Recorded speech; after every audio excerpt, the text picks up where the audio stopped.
What's up, everybody? True Boxing here. Thank you for coming back to get hit with the truth.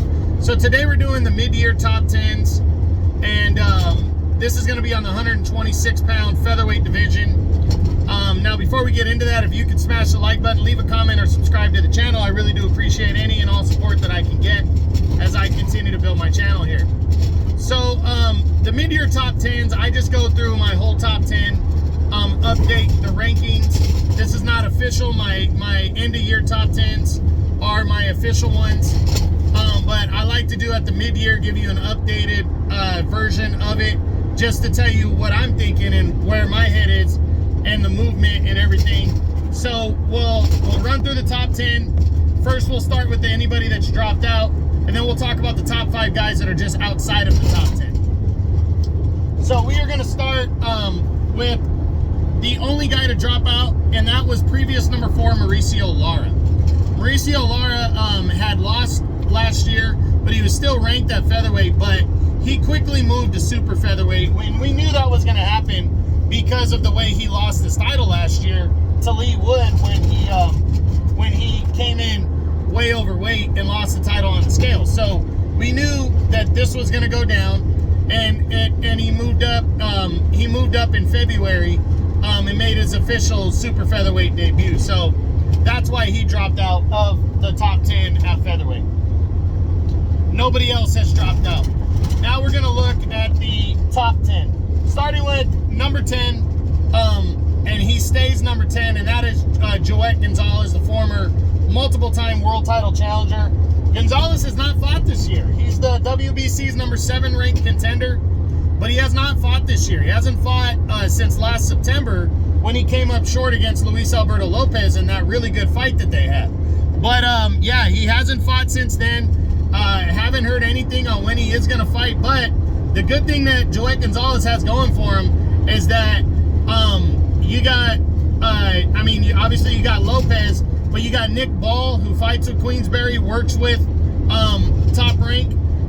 He's an option, and he's a WBA champion. You got Rafael Espinosa with Top Rank, and he's the WBO champion. Robeisy Ramirez, former champion. So there's some good options here for Joet Gonzalez, and I hope he gets back to it, either shakes off the rust and gets a win, or tries to land a big fight and try to get another crack at a world title. We'll see what goes down in the second half of the year for him. Number 9 is former WBO champion Robeisy Ramirez. He drops 1 spot from number 8. He is the WBC's number 2 contender. He's 1-0 this year. He returned right at the end of June from the loss to Rafael Espinosa last year, and he got a brutal knockout victory over Brandon Benitez to bounce back. There's hot talk that Ramirez is going to rematch Rafael Espinosa in the second half of the year for the WBO title. Last year, their first fight was a Fight of the Year candidate, and I think their second fight is going to be, I think Ramirez is going to be motivated as fuck for that fight. He looked really good against Benitez, so I'm really excited and hoping that he gets, at the very minimum, he gets tries to get some revenge on Rafael Espinosa. Speaking of Rafael Espinosa, he's number 8. He drops 1 spot from number 7. He's the reigning undefeated WBO champion. He returned in June as well from that firefight that he had with Ramirez. He made the first defense of his title against Sergio Sanchez and dominated him with a 4th-round TKO victory to remain undefeated and keep his world title. And again, this looks like him and Ramirez are on a collision course for a rematch in the second half of the year, and I hope that's what happens. But if it doesn't, again, you got Joet Gonzalez, you got WBA champion Nick Ball, IBF champion Luis Alberto Lopez. There's options for Rafael Espinosa if the fight with Ramirez cannot be made. Then number 7 is former 2-time champion Josh Warrington. He drops 2 spots from number 5. Warrington has not made his debut at 130 yet. There was a lot of talk about him fighting Lee Wood in a rematch. That fight did not materialize, and now Josh Warrington in September is making his debut at 130 and will go after new IBF champion Anthony Kakachi. So he's going to be taken out of the featherweight top 10 unless he loses the fight to Kakachi and decides featherweight's a better division for him. I don't see that happening though. If he wins, he stays at 130 because he'll have a title there. If he loses, I think he might retire. So I think Warrington's going to be done with the featherweight division. But because I started making the rule that the guy has to legitimately fight in that new weight class in order for me to rank him there, that's my new rule. He will be out of the top 10 at the end of the year, those top 10s. But he could be in the super featherweight top 10 if he performs well and fights Anthony Kakachi really hard, or beats him and becomes champion, which I think he has a chance. So we'll see. And number 6 is Brandon Figueroa, the WBC interim champion. He drops 3 spots for number 3, but this could be a temporary thing. Other guys moved ahead of him because of what they did. Figueroa finally returned in May on the Canelo Munguia undercard, took on former super bantamweight champ Jesse Magdaleno, stopped him with a brutal body punch in the late rounds to remain undefeated at featherweight and keep the interim title. And then he was ordered by the WBC to fight Ray Vargas for the WBC belt. These two guys are with the PBC. They are going to lock horns. I'm hoping probably, I would assume it's going to be on a big card like the Spence and Fundora undercard. I could see these two guys locking up. I think Figueroa is going to beat Ray Vargas, and once he does, he's right back in that top 5, top 2, top 3 area right there. At the very minimum, a strong performance and losses by other fighters could lead to Figueroa ending the year at number 1. So Figueroa, a win is really over Vargas, is really going to make some noise and make him a top dog as the new WBC champ. So we'll see. Then number 5 is now former WBA champion Raymond Ford, who wasn't even ranked in my top 10 coming into the year. This guy's had a crazy first half of the year. He fought for the vacant WBA title against undefeated Otabek Komatov in his first in March, and Komatov was beating Ford. Ford was staying in the fight, but going into the 12th round, Ford had stolen the momentum, but he was losing on the cards. And if it made it to the final bell, he was going to lose. And he rallied and stopped Komatov with I think it was less than 10 seconds left in the fight to capture the vacant WBA featherweight title. Now, he wanted to unify belts against Nick Ball if Nick Ball beat Ray Vargas, but Nick Ball ended up fighting to a draw with Ray Vargas for the WBC belt. Ford originally was going to move up to 130, but was convinced to compete in the 5 versus 5 challenge between Matchroom and Queensbury on June 1st. And on June 1st, he would go forward with the title defense against Nick Ball. And in a great battle between the two, they went toe-to-toe for 12 rounds. Nick Ball got a razor-thin split decision over Ford and took the WBA featherweight title off of Raymond Ford. Now, Ford isn't ranked in any of the governing bodies following that loss. There's a very good chance that Ray Ford is moving to 130 pounds because that was his original plan.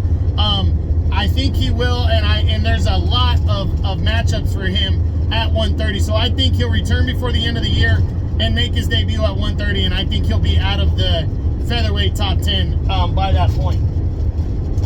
Number 4 is the newly crowned WBA champion Nick Ball, who moves up 5 spots from number 9 at the beginning of the year.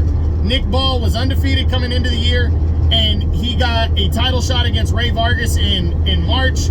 He was losing the first 7-8 rounds of that fight and rallied in the second half of the fight, scored 2 knockdowns, one of them controversial, and ended up fighting to a draw in a fight that a lot of people thought he won. That was originally supposed to be, if he won, he was going to unify belts with Ray Ford, like I just said. But instead, that fight there would not be a unification, but he would still get the showdown with Ray Ford, as we mentioned, for the WBA featherweight title on the 5 versus 5 card on June 1st. And he scored a upset 12-round split decision on that card and captured his first world title. So now Nick Ball is your new featherweight world champion. Big win for him. Really looking forward to seeing what he does next. He's got a lot of options here since Queensbury, who he represents and is with, works with Top Rank. I really think we could see Nick Ball unifying belts, or Maybe get a guy like Joet Gonzalez next. He could fight Stephen Fulton, who's his #1 ranked contender. We just got to wait and see what goes down. But I think Nick Ball has had a crazy first half of the year and should get a pretty solid opponent in the second half of the year. So we'll see. Then at number 3 is reigning WBC champion Ray Vargas. He moves up 3 spots from number 6. Vargas returned in March and fought a spirited fight against Nick Ball, as we mentioned. The fight ended in a draw. I thought that was a solid, fine decision. I thought Vargas outworked Nick Ball for most of the first 7-8 rounds. Those couple knockdowns hurt him, and that's what led to the draw. Nick Ball definitely controlled the second half of the fight, though, so it was very close. I was okay with a draw. Ray Vargas is still the WBC champ, but as we mentioned, he was ordered by the WBC to make a mandatory defense against interim champion and former 122-pound champ Brandon Figueroa. I'm picking Figueroa to win that fight. I think they're probably going to clash on like the Fundora Errol Spence undercard, something like that. I'm picking Figueroa to win that fight, but I would not be surprised if Vargas pulled that win off. And if he does, Vargas could end the year at number 1 or number 2 with a victory over Figueroa. So a lot of moving pieces. I'm really looking forward to seeing Vargas and Figueroa. We'll see what happens. Number 2, still number 2, is former 2-time WBA featherweight champ Lee Wood. Now, we know Lee Wood vacated the WBA belt last year and was planning on moving to 130, and the likely first option was supposed to be a rematch with Josh Warrington, and we heard a few months ago that that fight was close to being finalized. And then Josh Warrington got put in against Anthony Kakachi for the IBF title on the Dubois and Joshua undercard that's taking place in September. So I don't know what the hell happened, but now it really looks like we're going to see Lee Wood is not going to make an immediate return, at least not now. But I'm hoping before the end of the year he makes his debut at 130 and starts making a splash. There's a lot of options there, and I'm really excited to see Lee Wood return at that weight class. So we'll see what goes down for Lee Wood in the second half of 2024. But I really do not believe he ends the year in the featherweight top 10. And finally, still number 1 is the reigning IBF featherweight champion Luis Alberto Lopez. Lopez returned in March to make a mandatory defense of his title against Japanese contender Rhea Abe. Dominated Abe, stopped him in 8 rounds, and retained his title. So a big win there. Lopez, August 10th, will defend his title for the 4th time against former 122-pound champion Angelo Leo. I personally think Lopez is going to beat Leo. I think it's a very good matchup and a very good fight. I think it's going to be all action, but I got Lopez winning. I don't know after a fight of that magnitude if Lopez returns by the end of the year. I'm actually leaning towards the no, but I really wouldn't be surprised if he does, especially if like Inoue decides in December he wants to move to featherweight and fight Lopez in his debut, or if Lopez decides to go after a unification bout with like Nick Ball, because that's on the table. I think Lopez, if he beats Leo, is gonna really have some good options, and I'm really looking forward to seeing what he decides next, and where he finishes ranked, because there's gonna be a lot of movement in the second half of the year at 126. The top 5 guys out of the top 10 are, first off, former world title challenger Ruben Villa. He's a WBC's #1 ranked contender. I think he's fought once already this year. He's actually returning, I believe he's returning this weekend on the Stevenson undercard, Stevenson Hardarunian undercard. And I think he's going to stay hot and stay in the mix. I don't know if the WBC is going to order him to fight the winner of Figueroa and Vargas, but that likely wouldn't be until the first part of next year. So would Villa, who's I think tied with Top Rank, would he be willing to go after one of the other belts, potentially fight Nick Ball, Luis Alberto Lopez, one of those guys, or is he going to wait around for his WBC mandatory shot? So we'll see what goes down with him. Also, next is Bruce Carrington. He's a WBA's #1 contender. He stayed busy and still banging. He is, like I said, he is the #1 contender right now, but I don't believe Nick Ball is in mandatory mode. So I think Nick Ball's going to be able to make another optional defense before fighting Carrington. So I don't think Carrington's going to be going to get his mandatory shot until next year, but he could get it this year. So we'll see. If he doesn't get it, I'm interested in seeing when he stays busy and what he decides to do. Next is Arnold K-Guy, the WBO's #1 ranked contender.